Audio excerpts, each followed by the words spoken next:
Kailangan perfect yung puno ko. Biology student ako eh. Ay, putik! Wala na! Sira na! Okay lang sa'yo yun. Ayaw mo maging perfect yung puno mo. Well, at least letting your things come to you. Nature isn't perfect, but it's beautiful.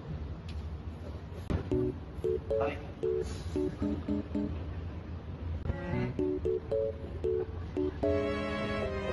Gusto maging proud. Okay.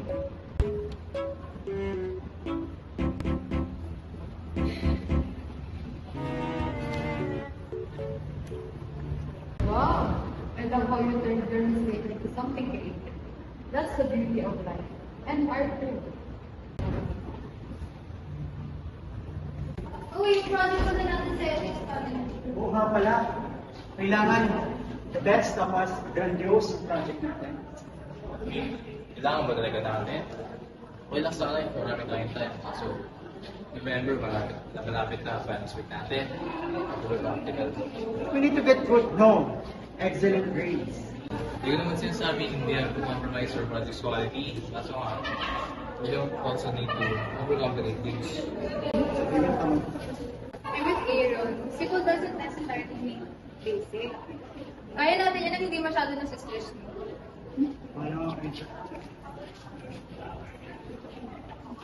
Alam, may class na pala. Hala, hindi pa ako nakaka-aral. Paano raw daw, Wisi?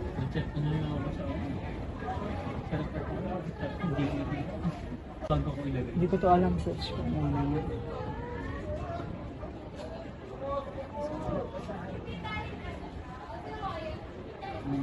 Hey everyone!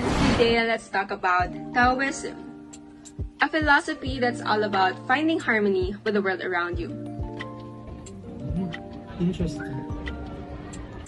Taoism or Daoism comes from ancient China and nakasenter siya sa concept ng Tao, which means the way. Tao isn't something na makikita natin or mahahawakan natin. It's the natural flow of life and the universe. Isipin natin siya as a river that keeps moving and always flowing forward. Taoism teaches us to align with that flow instead of fighting against it. Isa sa mga key ideas ng Taoism is Wu Wei, which means effortless action. Hindi siya tungkol sa pagiging tamad. It's about acting in a way that feels natural and in sync with the world around you. For example, imagine niyo umaakyat kayo ng bundok. So instead of going straight up and exhausting yourself, you take the winding path that the nature created. Mas mahaba siya, mas matagal yung travel time, pero it's much easier and more enjoyable kasi you're working with the mountain, not against it. Narinig ko na to ah. Another big part of Taoism is balance. Just like the yin-yang symbol, life is a mix of opposites. Light and dark, rest and activity, and Taoism, nire-remind niya tayo na kailangan i-embrace natin both. Oo, ito rin. Alam ko na to. Taoism also encourages simplicity and letting go of unnecessary stress. Sometimes kasi kinocomplicate natin yung mga bagay by overthinking or trying to control everything. Hindi naman sinasabi hindi to compromise your project's quality. Kaso nga, you don't also need to overcomplicate things. I'm with Aaron. Simple doesn't necessarily mean basic. Kaya natin yan ang hindi masyado nasa-stress mo.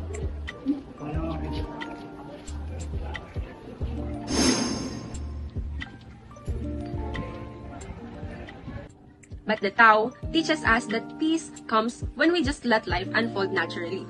We can pursue a more fulfilling and peaceful life by incorporating these principles into our daily habits. So that's all about Taoism. I hope you learned something about this. Thank you so much for watching and I'll see you in the next video. Bye!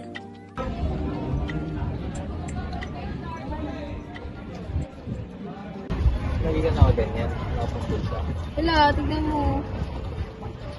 Kain tayo ng kantin. Sure. Ayoko. Hindi na natin kakausapin si Pot. Feeling ko, sinasadya na tayo hindi kausapin. Dahil sa nangyari. Oo, pero ako siya. Magad sa rin tayo. Sana.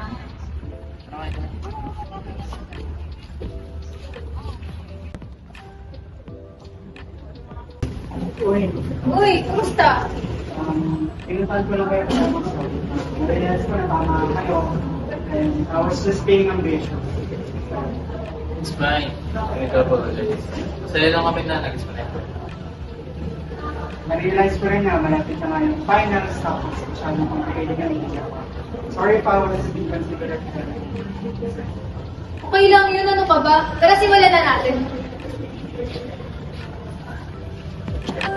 Yes.